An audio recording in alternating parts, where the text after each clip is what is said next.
आमचं जसं झालंय ना तसंच कुरुक्षेत्रावर त्याचं झालं होतं. कुणाचं? अर्जुनाचं. सगळी माणसं दिसली, आपली आहेत म्हणून अर्जुनाने हातपाय गाळून घेतले आणि शस्त्र खाली टाकून दिली. सिदंती मम गात्राणि मुखंच परिशुष्यती. भगवंत म्हणले, अर्जुना काय झालं? देवा, हातपाय गळले माझे, आता माझ्या घशाला कोरड पडली, ही सगळी माझी माणसं आहेत. भगवंत हसले, म्हणाले, तुझी आहेत तर समोर का उभी आहेत?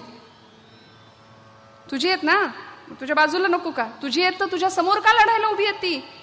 ती माणसं तुझी नाही आहेत, ती अधर्माला सहाय्य करणारी माणसं आहेत. तो अधर्म आहे साक्षात. दुर्योधनाला विचारलं, दुर्योधना कधीतरी धर्माने वाग रे बाबा. शिष्टाई करता भगवंत गेले आणि दुर्योधनाला सांगितलं धर्मपालन कर. दुर्योधन म्हणाला, जानामि धर्मम नच मे प्रवृत्ती. मी धर्म जाणतो पण मी धर्माने वागू इच्छित नाही. जानामि अधर्मम नच मे निवृत्ती. मी अधर्म सुद्धा जाणतो पण मी अधर्म सोडणार नाही. काहींच्या जीवनाचं हे तत्वच असतं बघा. कितीही कुणीही काही सांगितलं तरी आपण आपला रस्ता सोडायचा नाही. खूप समजावून सांगितलं, नाही ऐकलं. अर्जुन ऐकणारा होता, सत्शिष्य होता. तो जसा सखा होता ना तसा तो उत्तम शिष्य होता. म्हणून कुरुक्षेत्रावर भगवंतांनी सगळा काळ थांबवून टाकला आणि 18 अध्यायी गीतेचा प्रपंच मांडला त्या कुरुक्षेत्राच्या भूमीवरती. म्हणून आपली भूमी सीता रघुत्तमाची आहे. ही कुरुक्षेत्रावर इथं साक्षात भगवद्गीता प्रगट झाली अशी दिव्य भूमी आपली, ज्या भूमीमध्ये भगवंतांनी गीता सांगितली. अर्जुनाला भगवंतांनी 18 अध्यायी गीतेचा प्रपंच सांगावा आणि देवानी सांगावं. कर्मयोग सांगावा, ज्ञानयोग सांगावा, ज्ञानकर्म संन्यास योग सांगावा, क्षेत्रज्ञ योग सांगावा, गुणत्रय विभाग योग सांगावा, संपत्ती सांगावी कुठली आहे, दैवी संपत्ती कुठली, आसुरी संपत्ती कुठली, असं करता करता करता मोक्ष संन्यास योगापर्यंत भगवंत जातात आणि मग गुरुचा महिमा सुद्धा सांगतात. आणि एवढं सगळं ऐकल्यानंतर विश्वरूप दर्शन दिलं भगवंतांनी अर्जुनाला. अर्जुनाला पाहता यावं आपलं रूप म्हणून देवानी किती काळजी घेतली बघा. स्वतः दिव्य दृष्टी सुद्धा प्रदान केली, दिव्य चक्षु दिले. ऐकू येते ना सगळ्यांना व्यवस्थित? शब्द कळतायत? दिव्य चक्षु प्रदान केले भगवंतांनी अर्जुनाला. आणि मग काय दिसलं? अनंत बाहूदर वक्त नेत्रम पश्यामि त्वां सर्वतोऽनन्तरूपम नान्तं न मध्यं न पुनस्तवार्य पश्यामि विश्वेश्वर विश्वरूपम. विश्वरूप दर्शन दिलं. त्याला अंत नाही, मध्य नाही आणि आदी नाही. अर्जुन शोधतोय कुठं आहे? सहस्त्राक्ष, सहस्रशीर्षा, असा सहस्त्र बाहूंचा भगवंत. अनेक बाहू दरवक्त नेत्रम, डोळे दिपून जावेत असं भगवंताचं दर्शन मिळालं. आणि शेवटच्या अध्यायामध्ये आपल्या मूळ स्वरूपामध्ये भगवंत येतात आणि अर्जुनाला मोक्ष म्हणजे काय याचं ज्ञान देतात. त्यावेळी भगवंत कोण आहे? तो भगवद्गीता सांगणारे भगवंत कोण आहेत? ते गोपाळकृष्ण नाहीयेत, ते बाळकृष्ण नाहीयेत, तो नंदाचा लेक नाहीये, तो यशोदेचा बाळ नाहीये, तो देवकी पुत्र नाहीये, तो कंस मारणारा कंस चाणूर मर्दनम असाही नाहीये. तो कोण आहे माहितीये? कृष्णम वंदे जगद्गुरुम. तो जगाचा गुरु आहे. देवाला सुद्धा गुरु व्हावं लागलं, देवाला सुद्धा गुरुत्व धारण करावं लागलं. तेव्हा अर्जुनासारख्या तुम्हा आम्हा सगळ्यांना मोक्षाचा मार्ग भगवंत दाखवू शकतात. म्हणून गुरुतत्व भगवंताच्या प्रत्येक अवतारामध्ये गोपालकृष्णांनी संदीपनी ऋषींना गुरु मानले. वसिष्ठ ऋषी श्रीरामांच्या अवतारात आपल्याला भेटतात. एवढंच कशाला, या सगळ्यांच्या पुढे जाऊन कलियुगाला असं एक वरदान मिळालं 350-400 वर्षापूर्वी हिंदवी स्वराज्य संस्थापक छत्रपती शिवप्रभूंच्या रूपाने आयुष्यामध्ये सद्गुरू केले. भक्तीची दीक्षा देणारे जगद्गुरु संत श्रेष्ठ तुकोबराय आणि शक्तीची दीक्षा देणारे समर्थ रामदास स्वामी. काय वर्णन करावं? तो राज्य विभव संपन्न हा विरक्त साधू होता. तो राज्य विभव संपन्न हा विरक्त साधू होता. भोसले कुळोत्तम शिष्य हा ब्राह्मण सद्गुरु होता. ब्रह्म क्षत्रिय तेजाचा हा अपूर्व संगम होता.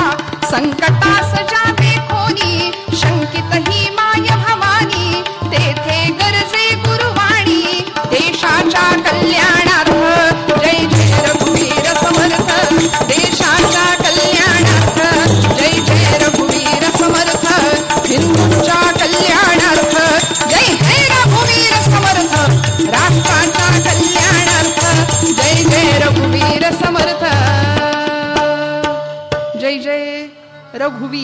समर्थ. एकीकडे भक्तीची दीक्षा देणारे तुकोबराय आहेत. छत्रपती ज्यावेळी सोन्याचं दान घेऊन तुकोबरायांकडे जातात तेव्हा तुकोबराय म्हणतात, सोने आणि धन आम्हा मृत्तिके समान. तुमचे ये रवित्त धन आम्हा मृत्तिके समान. कंठी मिरवा तुळशी व्रत करा एकादशी, तेणे आम्ही सुखी म्हणा विठ्ठल विठ्ठल मुखी. तुकोबरायांची श्रीमंती आपल्याला दिसते. हा राजा झोळीत दान घालायला गेला होता स्वराज्याचं, पण महाराज म्हणाले यातलं काही नको राजा मला. धर्माचे पालन करणे पाखंड खंडण हेची आम्हा करणे काम, बीज वाढवावे नाम. गुरुतत्वानी दिलेली उत्तम जीवनाची दिशा, उपासनेला सामर्थ्य निर्माण झालं आणि सामर्थ्याला उपासनेची जोड मिळाली. एक शककर्ता राजा निर्माण झाला आणि या भूमीमध्ये हिंदवी स्वराज्य संस्थापक छत्रपती शिवप्रभूंच्या रूपाने अत्यंत सुंदर अशी भगव्याची पूजा मांडली गेली. अलीकडे भगव्याचा लोकांना त्रास होतोय. भगवा म्हटलं की अनेकांच्या पोटात दुखतंय. भगवा हटावचे नारे घुमतायत. मी असं म्हटलं भगवा हटाव नंतर आधी रोज आमच्या पूर्व क्षितिजावर एक भगवा उगवतो. तो जर हटवून दाखवायची हिंमत असेल तर तो दाखवा आणि मग बघा. पंचायतन पूजेमधली एक देवता आहे सूर्यनारायण. रोज भगव्या रंगाची एक शलाका पूर्व क्षितिजावर पसरलेली असते. आणि अशा या भगव्याचा आदर करणारा आमचा धर्म आहे, आमचा हिंदू धर्म आहे, आमची परंपरा आहे, आमची संस्कृती आहे. आर्य सनातन वैदिक असलेली आमची परंपरा. आणि या परंपरेने आपल्याला अत्यंत सुंदर अशा पूजा पद्धती, उपासना पद्धती, ध्यान धारणा, अष्टांग योग या सगळ्याचं फलित कशाने प्राप्त होणारे, देव कशाने प्राप्त होणारे याचं उत्तर सांगताना एकच उत्तर दिलं, गुरुभक्ती, गुरुदर्शन. म्हणून ज्ञानोबराय असू दे, समर्थ रामदास स्वामी असू दे, तुकोबराय असू दे, सगळ्यांनी आपल्या गुरुतत्वाला वंदन केलं. बाबाजी चैतन्य सांगितले नाम, मंत्र दिला रामकृष्ण हरी. ज्ञानोबरायांना विचारा. ज्ञानोबराय म्हणतात हा ज्ञानू निवृत्तीने केला. मी माझ्या निवृत्ती रायांच्या कृपेमुळे इथं बसलोय. नेवाशाच्या मंदिरामध्ये ज्यावेळी ज्ञानेश्वरीचं लेखन करायला प्रारंभ झाला ना, त्यावेळी ज्ञानोबरायांनी निवृत्तीनाथांना नमस्कार केला. आपले वडील बंधू आणि निवृत्तीनाथांना सांगितलं, गुरुदादा आदेश द्या. आपल्या कृपेनी, आपल्या प्रेरणेने हे ज्ञानेश्वरीचं लिखाण सुरू होईल. बाबाजी पंत थावरे यांचं प्रेत उठवलं होतं माऊलींनी. त्यांचं नाव बाबाजी पंत कुलकर्णी. पुढे कुलकर्णी हे वतन होतं, थावरे हे आडनाव होतं. आणि नेवाशाच्या मंदिरामध्ये ज्ञानोबरायांचा वाग्यज्ञ सुरू झाला. बाबाजी पंत कुलकर्णी, सच्चिदानंद पंत कुलकर्णी त्यांचं नाव नंतरचं ज्ञानोबरायांनी दिलेलं. लिहायला बसले लेखणी घेऊन आणि नेवाशाच्या मंदिरात माऊलींचे शब्द घुमू लागले. ओम नमोजी आद्या. पहिलं वंदन केलं ओंकार स्वरूप त्या ब्रह्मतत्वाला. वेद प्रतिपाद्या जय जय स्वसंवेद्या आत्मरूपा देवा तूची गणेशु सकलार्थमती प्रकाशु म्हणे निवृत्तीदासु अवधारी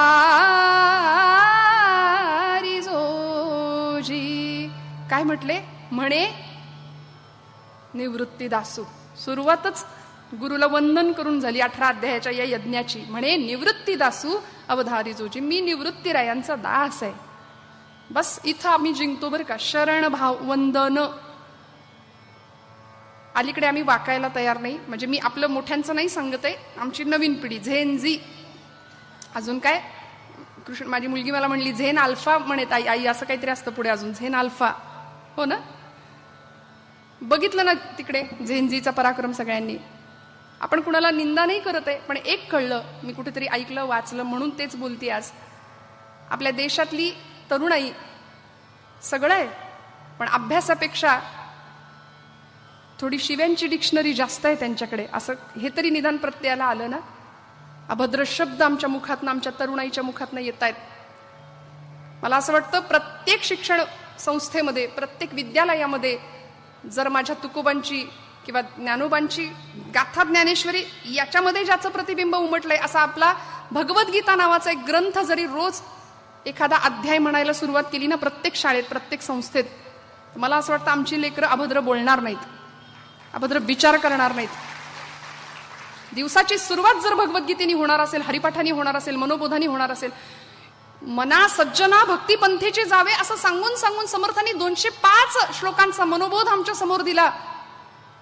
आणि मग आज त्याचं प्रत्यंतर आपण जर बघायला गेलो तर मग संतांनी एवढं सगळं करून ठेवलं, महापुरुष एवढं सगळं करून ठेवलं, आणि त्याचा परिणाम काय ते या पद्धतीने दृष्टीपथात आला ना आपल्या. असं वाईट वाटलं की अरे आज आता संस्कारांची परत एकदा खरंच पेरणी करण्याची गरज आहे. प्रत्येक मात्या पित्यांनी, प्रत्येक आई बापांनी माझं प्रथम आद्य कर्तव्य मी माझ्या मुलाला घडवेन. म्हणून आपल्याकडे सगळ्यात पहिलं वंदन एका गुरुतत्वाला केलं जातं. मातृदेवो भव पहिला गुरु आहे आई, पितृदेवो भव, आचार्य देवो भव, राष्ट्रदेवो भव. आचार्योपासन सांगितलंय आपल्या परंपरेने. 13व्या अध्यायामध्ये ज्ञानाची लक्षणं भगवंत सांगतात अर्जुनाला. त्याच्यामध्ये आचार्योपासन हे ज्ञानाचं लक्षण आहे. ज्ञानी मनुष्य आपल्या आचार्यांची, आपल्या गुरुतत्वाची कायम उपासना करत राहतो. आणि गुरु कुणाला म्हणायचो? जो लघु नाहीये तो गुरु आहे, सोपं. जो कायम गुरुत्व धारण करून राहतो तो गुरु आहे. आणि आम्ही त्या सद्गुरूंच्या जवळ जावं, जीवनातली सगळी शरणागती तिथं पत्करावी, आणि आपला संसार सागर पार करून देणारे सद्गुरू आहेत. म्हणून अशा सद्गुरूंच्या विषयी भाष्य करताना माझी ज्ञानोबा माऊली प्रस्तुतच्या निरूपणाच्या अभंगामध्ये म्हणते, सद्गुरु वाचोनी संसारी तारक, नसेची निष्टंक आन कोणी. या संसार सागरातून आपल्याला तारून नेणारं दुसरं कुणीच नाहीये हे ज्ञानोबराय सांगतायत. आणि ते ठामपणे सांगतात, नशेची निष्टंक आन कोणी, दुसरं कुणी नाही. देव सुद्धा नाही सोडू शकत म्हणाले. पुढच्या चरणामध्ये देव सद्गुरू याच्यामध्ये स्पर्धा नाही बरं, देव मोठा की सद्गुरू मोठा नाही. गुरुतत्व धारण करावं लागतं देवाला सुद्धा, मोक्ष प्राप्त करून द्यायचा असेल तर. म्हणून तर आमच्या नामदेव महाराजांना ज्यावेळी इंद्रायणीच्या वाळवंटामध्ये, चंद्रभागेच्या वाळवंटामध्ये कीर्तन रंगलं नामदेवरायांचं, आहे की नाही? काय कीर्तनाचा रंग होता? एकच टाणी झाली चंद्रभागे वाळवंटी, एकच टाणी झाली चंद्रभागे वाळवंटी. माझा ज्ञान राजा, माझा ज्ञान राजा, गोपाळासी लाठा वाटी. नामदेव कीर्तन करी पुढे देवनाचे पांडुरंग, नामदेव कीर्तन करी पुढे देवनाचे पांडुरंग. हो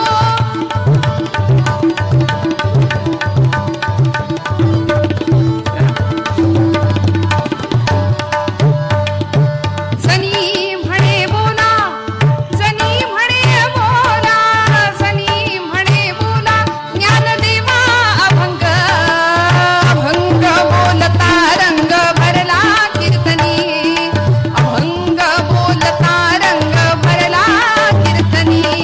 प्रेमाचे छंदे विठ्ठल नाचो लागला, विठ्ठल नाचो लागला. नाचता नाचता देवाचा गळला पितांबर, नाचता नाचता देवाचा गळला पितांबर. सावध होई देवा ऐसा बोले कबीर. देवा सावध व्हा, अहो किती नाचाल.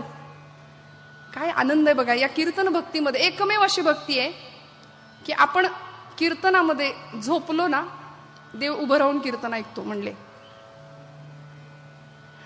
आपण जर उभ्यानी कीर्तन ऐकलं किंवा उभ्यानी कीर्तन केलं तर देव आपल्या कीर्तनात नाचून कीर्तन ऐकतो. आपण जर नाचून कीर्तन करायला लागलो तर देव इतका नाचतो, इतका नाचतो की जनाबाई म्हणतात, नाचता नाचता देवाचा गळला पितांबर. सावध होई देवाय सा बोले कबीर, नामदेव कीर्तन करी पुढे देवनाचे पांडुरंग. देवानी नाचावं कीर्तनामध्ये, इतका भक्तीचा रंग. म्हणून कीर्तनात देव असतो, सद्गुरू असतात या धारणेने कीर्तनाला बसत जा बरं. मी उपदेश नाही करत आहे, आपल्याला विनंती करते, कारण कीर्तन ही नवविधातली सर्वश्रेष्ठ अशी भक्ती आहे. सगळी सुख या एका भक्तीत आपल्याला प्राप्त होतील अशी भक्ती आहे. म्हणून जेव्हा जिथं जिथं शक्य असेल ना तिथे कीर्तनाला जाऊन बसत जा. मग कीर्तनकार कोण आहे, कसा आहे, कशी आहे, काही लक्षात घ्यायचं नाही. कीर्तन आहे चालू, आणि कीर्तन भक्ती आहे, म्हणून आपण कीर्तनाला जाऊन अवश्य बसावं. वक्ता, वक्तृत्व, वक्तव्य आणि व्यक्तिमत्व यातलं वक्तव्य तेवढं घ्यायचं नाही का. आणि मग इथं आल्यानंतर काय होतं, महाराज म्हणले समाधीचे सुख सांडाव वाळूनी ऐसा या कीर्तनी ब्रह्मरस. समाधीचं सुख सुद्धा कमी पडतं, असा ब्रह्मरस आम्हाला कीर्तन भक्तीत प्राप्त होतो. 1.5-2 तासामध्ये माझ्यासह आपल्या सगळ्यांची जबाबदारी आहे, आपल्या सगळ्यांची जबाबदारी आहे की देव हृदयात आला पाहिजे, आपल्या देव हृदयात प्रगट झाला पाहिजे. तो नाहीये का तिथं, तो आहे, तो तिथंच आहे. तो आहे म्हणून तर आपण आलोय इथं, तो आहे म्हणून तर आपण बसलोय, तो आहे म्हणून तर आपण श्वास घेतोय. सर्व देह चालविते, हलविते, बोलविते अशी ती शक्ती आहे. ती शक्ती आतमध्ये आहे म्हणून आपलं सगळं चाललंय. ती निघून गेल्यावर उचला म्हणतात का नाही, कोण थांबतं? नाही ना. ती शक्ती आहे, ती गेली कुठंच नाही, ती आहे. फक्त आम्हाला तिचा विसर पडला म्हणून त्या चैतन्य शक्तीला आठवण्याची, आळवण्याची, तिला साठवण्याची ही जागा आहे. म्हणून कीर्तनामध्ये सर्वांगाचे कान करावे, श्रवण करावं. श्रवण भक्ती नवविधातली पहिली भक्ती आहे. श्रवणम कीर्तनम विष्णू स्मरणम पादसेवनम अर्चनम वंदनम दास्यम सख्यम आत्मनिवेदनम अशी भक्ती आहे. ज्यावेळी नामदेव महाराज कीर्तन करतायत, हा रंग चंद्रभागेच्या वाळवंटामध्ये कीर्तनाचा सगळे संत जमलेत ना. एकादशीची दाटी गर्दी, सगळ्या संतांनी नामदेव महाराजांना कीर्तन झाल्यानंतर नमस्कार करावा. सगळे संत येऊन नमस्कार करतायत. ज्ञानोबाराय वाकले, निवृत्तीनाथ वाकले, सोपान काका, नरहरी सोनार, सगळी मंडळी नमस्कार करतायत. आमच्या आई साहेब काही नमस्कार करायला तयार नव्हत्या. एवढंसं वय होतं. 3 भावांच्या मागे जन्माला आलेली बहीण होती, पण सगळ्यांची आई झाली. आदिशक्ती होती, जगत चित्कला होती, ती ब्रह्म माया होती.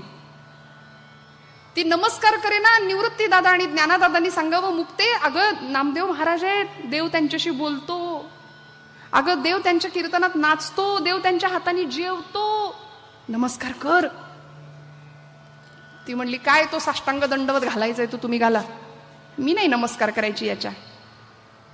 मुक्ते असं म्हणू नको ग, नमस्कार कर. मुक्ताबाई आई साहेब सांगतात, दादा सर्वाभूती परमात्म तत्व आहे, हे सगळं फक्त बोलणं चाललंय. एको देव हा सर्वभूतेषु गूढ हा सर्वव्यापी सर्वभूतांतरात्मा. साखर गोड आहे, साखर गोड आहे, साखर गोड आहे एवढंच चाललंय. गोड म्हणजे नेमकी काय ते अजून कळलं नाही यांना. साखर गोड आहे, पण गोड म्हणजे नेमकं काय हे खाल्ल्याशिवाय कळणार नाही ना. साखरेची गोडी फक्त माहितीये, पण ती नेमकी कशी आहे सांगण्यापुरती माहितीये. ती नेमकी काय आहे ही चाखलेली दिसत नाही देवा अजून. मडकं कच्च आहे, मडकं कच्च आहे. ज्ञानादादा सांगतात, मुक्ता असं करू नको, नमस्कार कर. नाही दादा, अखंड जयाला देवाचा शेजार, कार्य अहंकार गेला नाही. आईचं हृदय होतं कळवळलं, सतत देवा शेजारी असतो, पण बघ कसा अहंकाराने ताट झालाय, फुगलाय. याचा अहंकार घालवावा लागेल. आपण ब्रह्मदर्शन घेतलेलं आहे ज्ञानादादा, आपण संत आहात, हे मडकं भाजावं लागेल आपल्याला. देव बोलतो, देव खेळतो, देव नाचतो, देव जेवतो, उपयोग नाही, अजून मडकं कच्चं आहे. आणि मग गोरोबा काकांना बोलावलं ना तिथे. आता गोरोबा काका थापटणं घेऊनच आले होते. सगळ्यांच्या डोक्यावर थापटणं आपटून बघितलं. निवृत्तीनाथांच्या डोक्यावर, निवृत्तीनाथ शांत आहे, ब्रह्मानंद जणू काही ओसांडून वाहतोय. इकडे सोपान काकांच्या डोक्यावर शांतता, काही प्रतिक्रिया नाही. मुक्ताबाई आई साहेब शांत. ज्ञानादादा अमृताची संजीवनी जणू उतू चालली आहे इथं. गोरोबा काका म्हणले, सगळ्यांच्या डोक्यावर थापटणं आपटून बघितलं, कोणी काही बोललं नाही. आणि नामदेवांकडे जसे आले, थापटणं आपटणार, तळपायाची आग मस्तकाला गेली आणि म्हणले, असं थापटणं आपटून कळतं का मडकं कच्चं आहे की पक्क आहे. ताड ताड ताड ताड देवळात गेले, मंदिरात, आणि पांडुरंगाला म्हणले, पांडुरंगा मी कच्चा, माझ्याशी तू बोलतोस, माझ्याकडून जेवतोस, माझ्या कीर्तनात नाचतोस, मी कच्चा. काय म्हणते ही मुलगी, कोण कुठली ती मुक्ताई, मला कच्चा ठरवते. पांडुरंग विटेवर उभे, कटेवर हात ठेवून गालातल्या गालात हसले आणि म्हणतात, नाम्या तिचं खरंय, नाम्या मुक्ताई खरं बोलतीये, तू कच्चा आहे. देवा तू माझ्याशी बोलतोस, तरीही तू कच्चा आहे, कारण तुला परतत्वाचं दर्शन नाही झालं. मी विटेवर आहे एवढंच तुला कळतं, पण मी अजून कुठं कुठं आहे हे जर कळायचं असेल ना तर तुला जावं लागेल. म्हणून ऍड्रेस दिला देवानी. कुठला ऍड्रेस दिला? औंड्या नागनाथचा ऍड्रेस दिला. गेले औंड्या नागनाथला, मंदिरामध्ये प्रवेश केला, नमस्कार करणार पिंडीला महादेवांच्या, तेवढ्यात समोरचं दृश्य बघितलं, डोकं फिरलं. काय पण पत्ता दिलाय इथं, आणि ते म्हातारे बाबा दिसले पिंडीवर पाय ठेवलेले. काय देवा पत्ता दिला? त्या बाबांना सांगितलं, ओ बाबा, अहो महादेवाच्या पिंडीवर पाय ठेवून झोपलात की, पाय करा बाजूला. विसोबा खेचर होते. विसोबा वय झालेलं, आणि विसोबांची परंपरा कुठून आली? जिनी यांना कच्च ठरवलं तिकडूनच. जी आदिशक्ती मुक्ताबाई म्हणाली ना मडकं कच्च आहे, याच मुक्ताई आई साहेबांना मांडे भाजण्याकरता खापर पाहिजे होतं. ते खापर मिळेना. कुंभारवाड्यात गेल्या, खापर घेऊन येताना हे विसोबा तिथं समोर आले होते. मुक्ते, कशाला ग गोडा धोडाची चव पाहिजे तुमच्या जिभेला? संन्याशाची पोरं ना तुम्ही. खापर घेतलं आणि फोडून टाकलं. आईसाहेब रडत रडत आल्या घरी. ज्ञानादादांनी सांगितलं, मुक्ता काळजी करू नको, आपण मांडे भाजूया, तू तयारी कर. मग योग धारणा करुनी ज्ञानदेवे पेटविला पंचागनी, ज्वाला निघती मुखातुनी आरक्त नयन दिसती. आणि तो चमत्कार विसोबांनी पाहिला. बघू मांडे कसे भासतीये म्हणून गेले होते गंमत बघायला. झरोक्यातनं पाहिलं आणि डोळ्यातनं घळ घळ घळ अश्रू व्हायला लागले. चमत्कार पाहिला समोर. भोजनाला सुरुवात झाली. मुक्ताई आई साहेब सांगतात, अहो विसोबा काका, असे खेचरासारखे तिथं काय उभे राहिला, या आतमध्ये आणि हा प्रसाद ग्रहण करा. विसोबा चाटी नाव होतं, पण खेचर हे मुक्ताई आई साहेबांनी नामाभिधान केलं. खेचर म्हणजे गाढव, खेचर म्हणजे मूर्ख. आणि ए मेल्या मूर्खा गाढवा असं आईच म्हणू शकते लेकराला, दुसरं कोणी म्हटलेलं चालतही नाही. त्यामुळं विसोबा खेचर. या विसोबांना नामदेव महाराजांनी ज्यावेळी पाहिलं त्यावेळी म्हणाले, बाबा पिंडीवरनं पाय बाजूला काढा तेवढा. विसोबा काका म्हणाले, अरे बाबा माझं वय झालं, मी थकलो, आता तूच तेवढा असं कर, माझे पाय उचल आणि बाजूला ठेव बाबा. नामदेवरायांनी पाय उचलावे, बाजूला ठेवावे, तिथं परत एक शिवलिंग प्रगट व्हावं, परत पाय उचलावे, बाजूला ठेवावे, शिवलिंग प्रगट व्हावं. आणि मग इथे दर्शन झालं, बोध झाला, गुरुकृपा झाली. मग जीव काय, मृत्यू काय, मरण काय, मृत्यूनंतर जीवाचं होतं काय, जन्माआधी मृत्यूची दशा काय असते, पुनर्जन्म काय, जन्म काय, मोक्ष काय, मुक्ती काय, या सगळ्याची चर्चा तिथे झाली.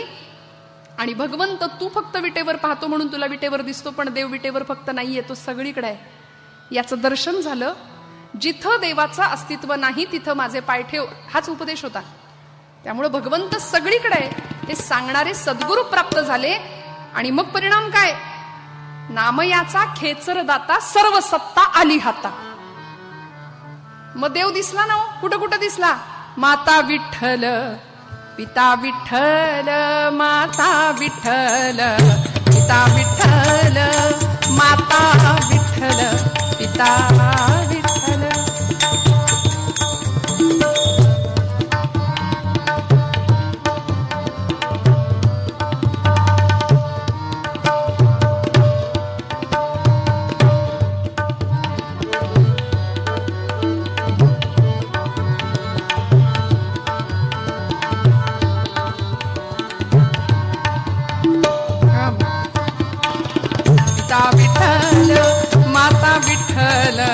पिता विठ्ठल, बंधू विठ्ठल, गोत्र विठ्ठल, बंधू विठ्ठल, गोत्र विठ्ठल, तीर्थ क्षेत्र विठ्ठल, तीर्थ विठ्ठल, क्षेत्र विठ्ठल, तीर्थ विठ्ठल, तीर्थ विठ्ठल, क्षेत्र विठ्ठल, तीर्थ विठ्ठल, क्षेत्र विठ्ठल, देव विठ्ठल, देव पूजा विठ्ठल, देव विठ्ठल, देव पूजा विठ्ठल, तीर्थ विठ्ठल, क्षेत्र विठ्ठल, तीर्थ विठ्ठल, क्षेत्र विठ्ठल,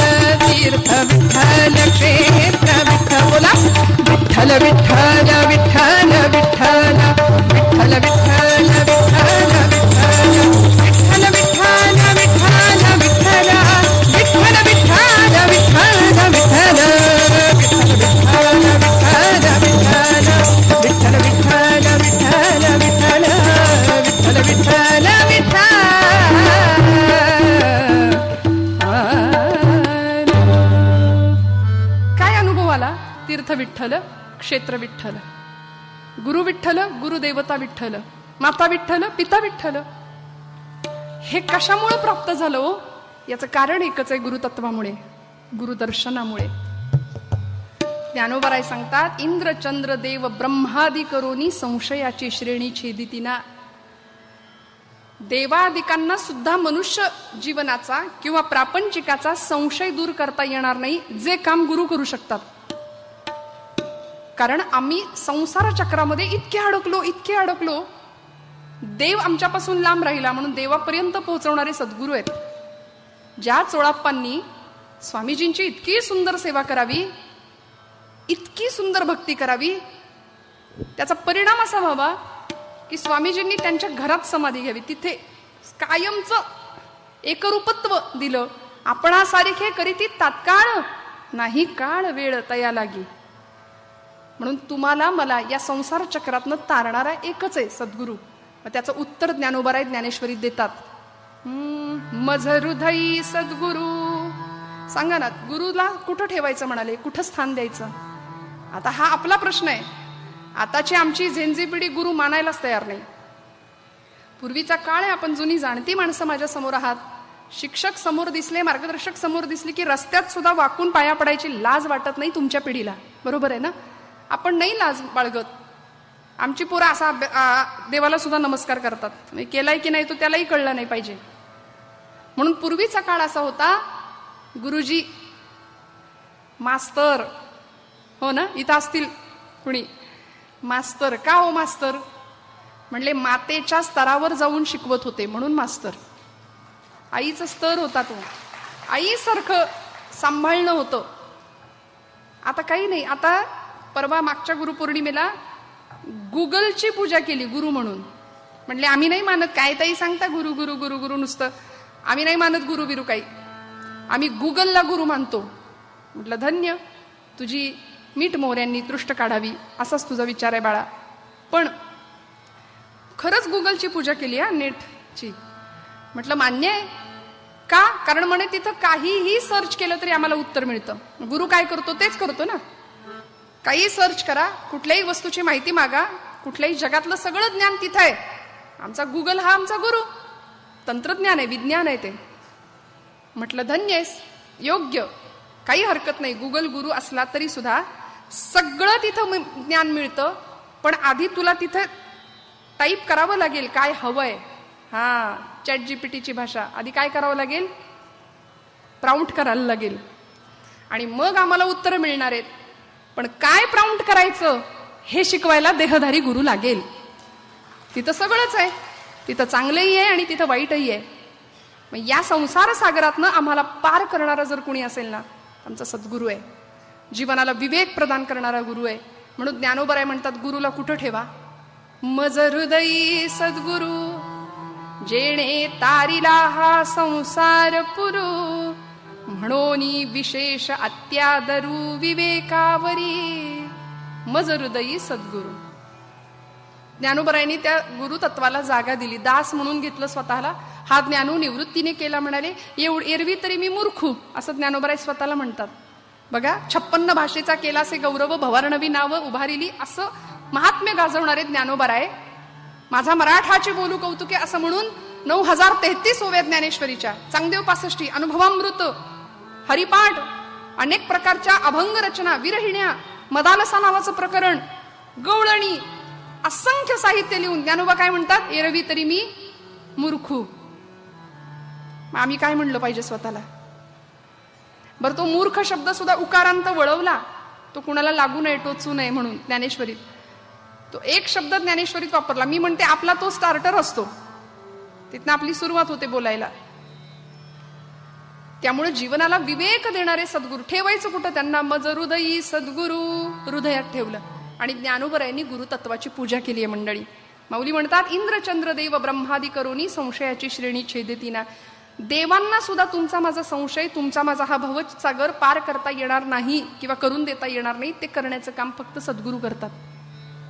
विठोबाला सुद्धा गुरु व्हावं लागतं. तेव्हा तो म्हणतो प्रमाणम भवाब्देरिदं मामकानां नितंब कराभ्याम धृतो येन तस्मा विधातुर्वसत्ये धृतो नाभिकोशः परब्रह्मलिंगं भजे पांडुरंगं परब्रह्मलिंगं भजे पांडुरंगं शरच्चंद्रबिंबाननं चारुहासं लसत्कुण्डलाक्रान्तगण्डस्थलाङ्गं जपारागबिंबाधरं कञ्जनेत्रं